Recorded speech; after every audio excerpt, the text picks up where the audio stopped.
Hello and welcome to SPMIS Academy. Today we will analyze important newspaper articles of 8th July 2023.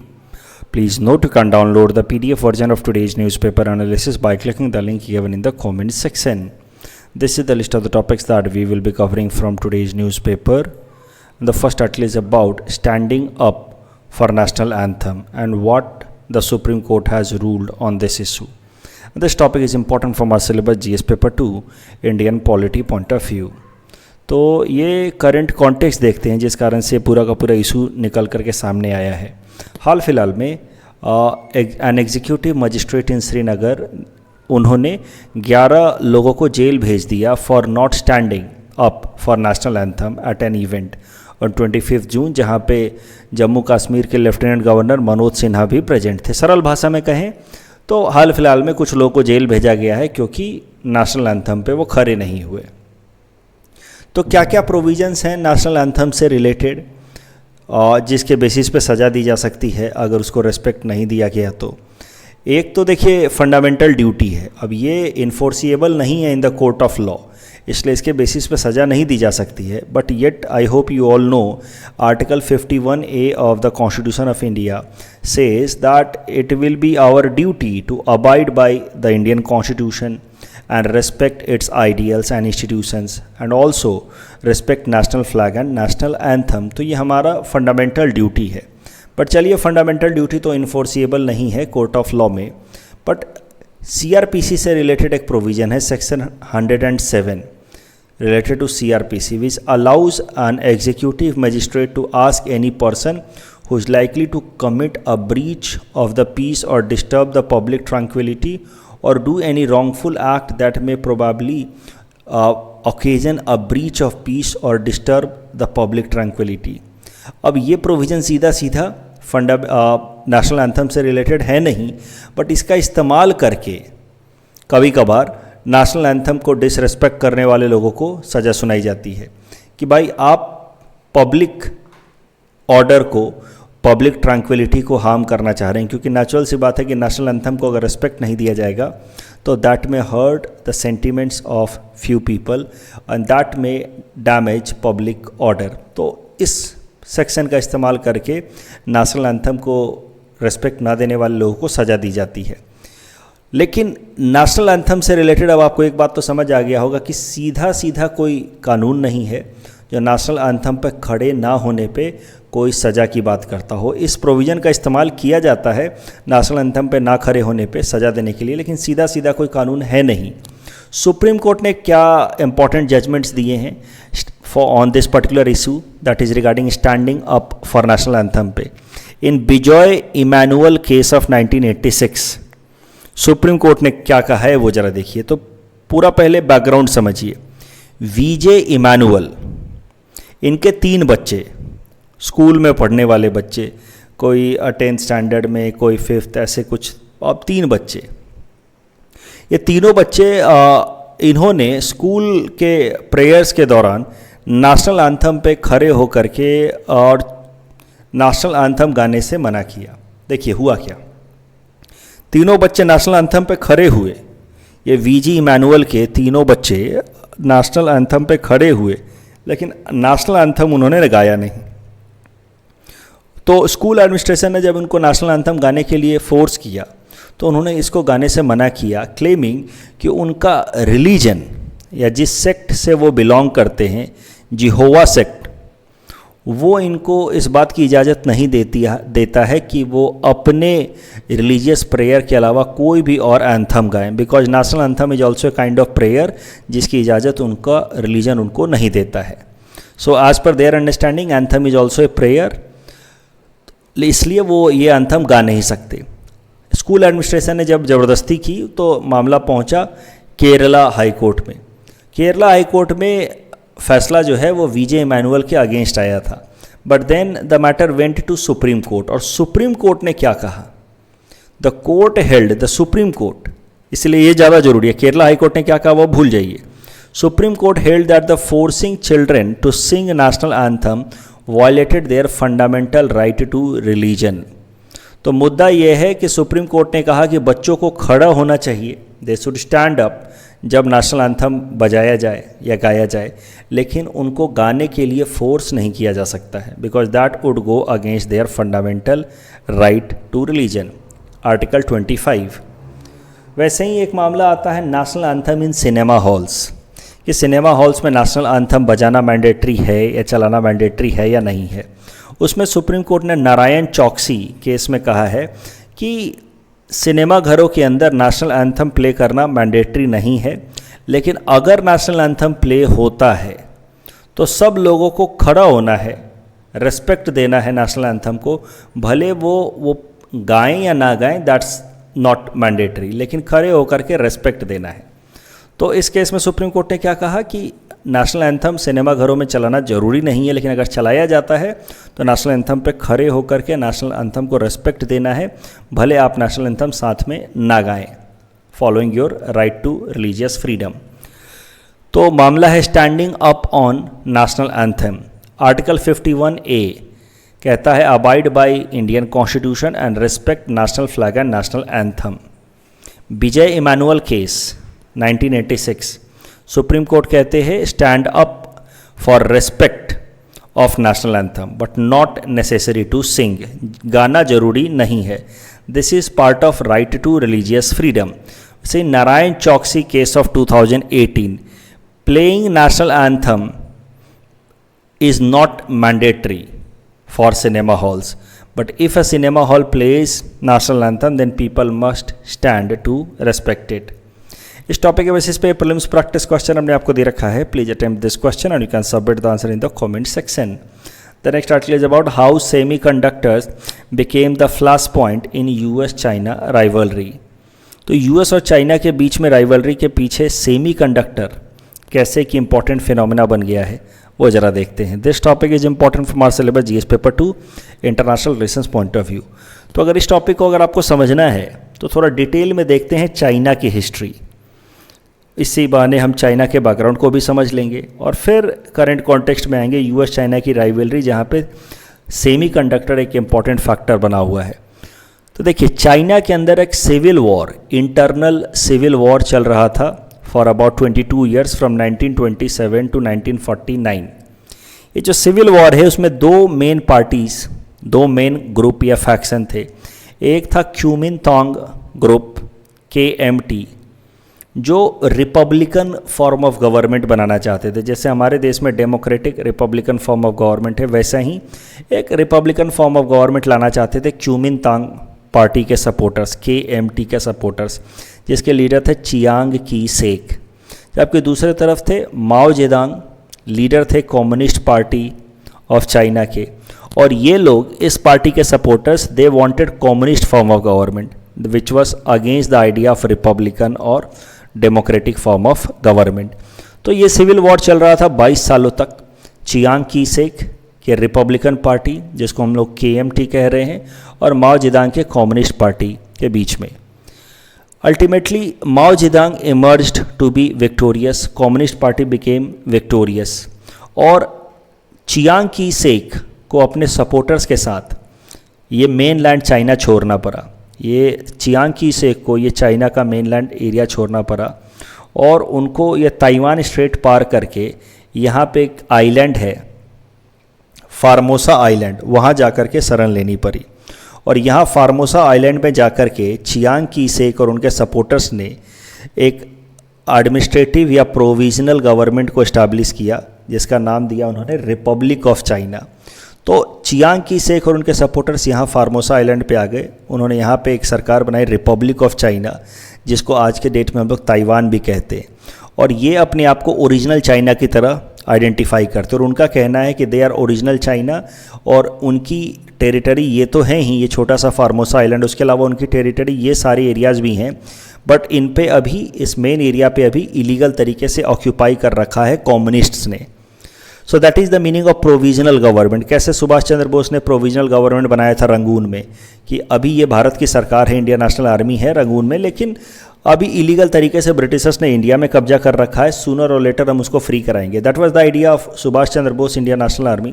वैसे ही Chiang Kai-shek के supporters, KMT party के supporters, they have this theoretical understanding about China कि they are real China Right now they have a provisional government here and communists have illegally occupied this area. Sooner or later they will get this area freed from communists. That is the idea.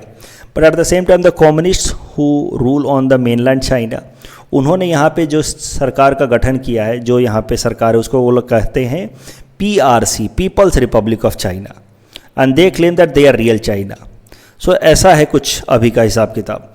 ये जो mainland China है यहाँ पे communist party का rule है, वो कहते हैं कि ओरिजिनल चाइना है ये PRC, people's republic of China, जबकि ये फार्मोसा आइलैंड पे रहते हैं चियांग की सेक और उनके सपोर्टर्स. अभी तो चियांग की सेक इज़ नॉट देयर, बट उनके सपोर्टर्स जो इसको रिपब्लिक ऑफ चाइना भी कहते हैं, इसी को हम लोग ताइवान भी कहते हैं, which is settled on Formosa island, which claims to be real China.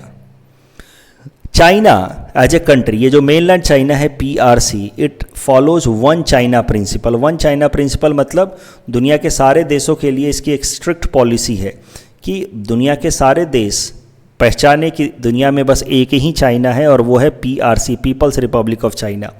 और कोई भी देश अगर इस वन चाइना प्रिंसिपल को नहीं मानता है, कोई भी देश अगर ताइवान को ऑफिशियली रिकॉग्नाइज करता है, तो इसका मतलब ये है कि वो देश PRC के लीगल सोवरेनिटी को चैलेंज कर रहा है और उस केस में वॉर की संभावना बन सकती है उस देश के खिलाफ.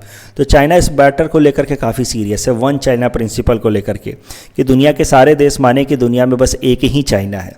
अदरवाइज चाइना के लिए ये टेरिटोरियल सोवरेनिटी का सवाल उठ जाता है और उस केस में चाइना में go at war against that country. And that is the reason why China का इतना क्लियर कट स्टैंड है इस मामले पे कि दुनिया के जितने भी मेजर कंट्रीज़ हैं इंक्लूडिंग इंडिया और US, they follow one China principle. मतलब officially we recognise just one China is there, that is PRC, people's republic of China.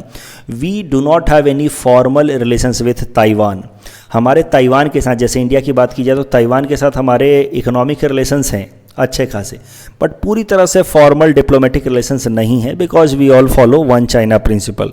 Not just India, also countries like US and all. In fact there are only 15 states in the world and that too very minor small states who recognise ROC यानी कि Taiwan as a real China, not as PRC as real China. ये छोटे छोटे states हैं जैसे कि Belize, Guatemala, Haiti and all. तो यही कारण है कि इंडिया भी ताइवान के साथ फुल्ली ऑफिशियल डिप्लोमेटिक रिलेशंस तो नहीं रखता है, बट हाँ हमारे इकोनॉमिक या कॉमर्शियल रिलेशंस हैं ताइवान के साथ. Similarly US does not officially recognise Taiwan, but it has economic and commercial relations with Taiwan.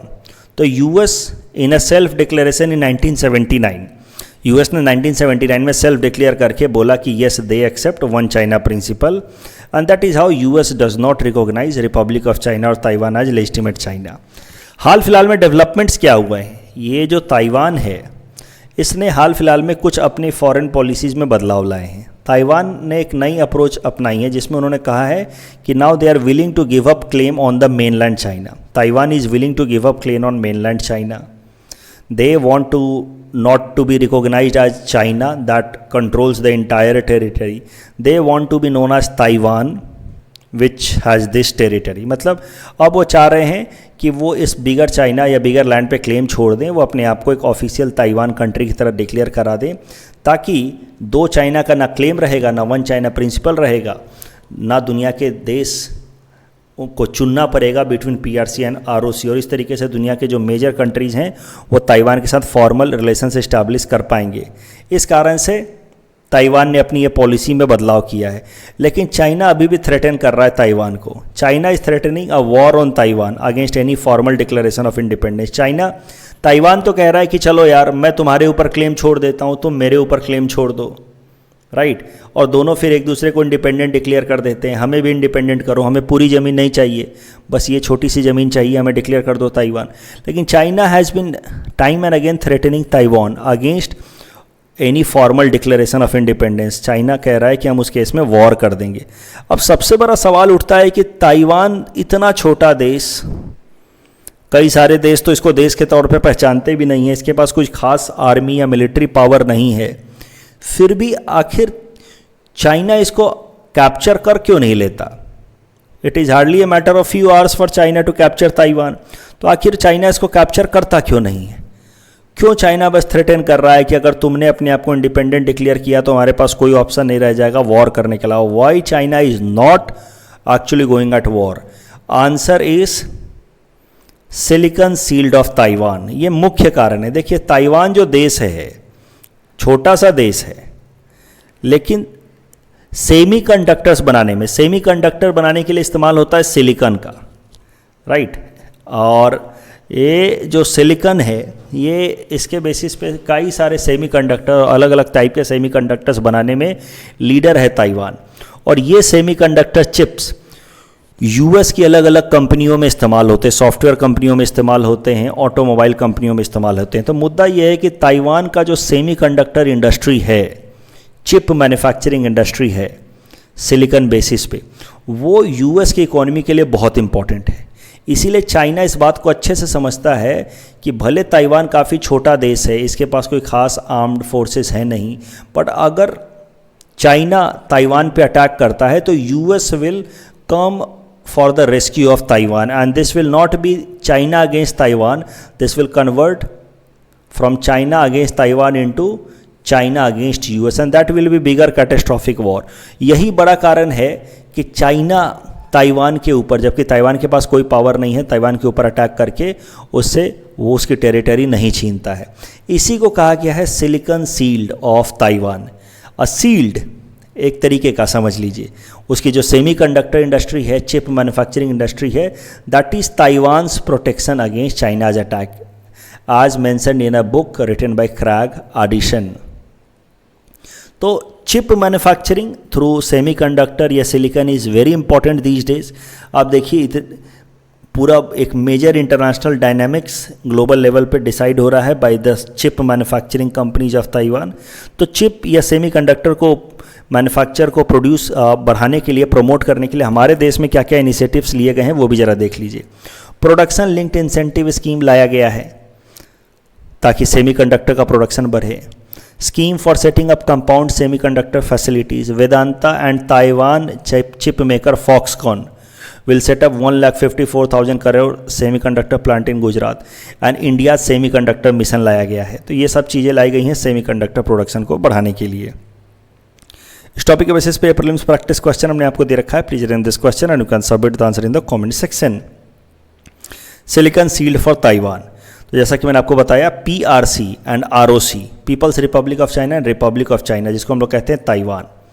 अभी Taiwan has no match for China's army, but है क्या कि it is major semiconductor supplier and thus US protects Taiwan, which is known as silicon shield of Taiwan.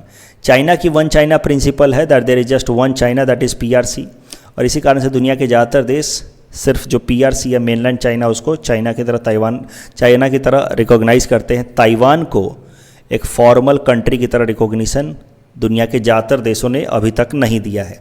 Diplomatic relations Taiwan के साथ दुनिया के ज़्यादातर देशों का नहीं है। Next article is about performance grading index, and this topic is important from our syllabus GS paper 2 governance point of view, specially from education segment.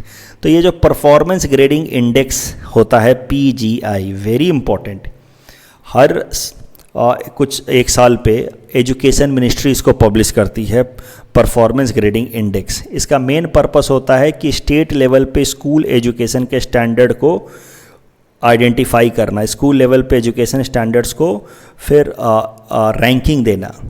तो PGI, performance grading index, released by ministry of education, it gives ranking to the states on the basis of status of their school education. तो जो जिस criteria पे ranking दी जाती है, access to education या access to schools in the form of enrollment ratio and all, governance and management, infrastructure कैसा है school का, इक्विटी मतलब अलग अलग कास्ट के लोग, कम्युनिटी के लोगों के लिए एक्सेसिबल है कि नहीं वो स्कूल, एंड लर्निंग आउटकम, सच में बच्चे कितना सीख पा रहे हैं मैथ्स साइंस, उसके बेसिस पे 5 क्राइटेरिया के बेसिस पे स्टेट्स को रैंकिंग दी जाती है। तो हाल फिलहाल में performance grading index for the year 2021-22 has been publish, तो एक साल लैग में ही आता है। तो 2021-22 के लिए परफॉर्मेंस ग्रेडिंग इंडेक्स रिलीज़ कर दिया है मिनिस्ट्री ऑफ एजुकेशन ने।